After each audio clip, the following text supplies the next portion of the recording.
Actually, hindi na bago sa akin to kasi, these, especially the Duterte supporters, the Duterte side, gusto nilang ipakita sa taong bayan na sila yung may solusyon at hindi ang gobyerno. They always want to show that picture. Kahit nga yung sa yung giyera sa Iran, may mga fake news din na kumakalat na nagpadala nga daw ng eroplano si Pulong kahit hindi naman totoo.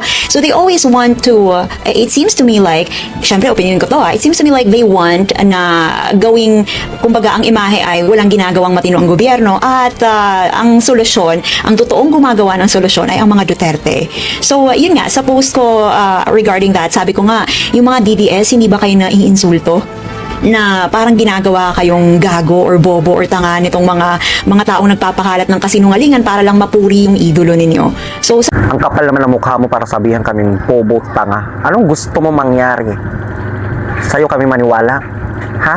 Kikita naman talaga namin kung ano nangyayari. Ng mga Duterte o ni Pulong, ipakita sa inyo kung ano yung tulong niya sa mga OFW. Makabobo, tanga. Sino ka ba? Che!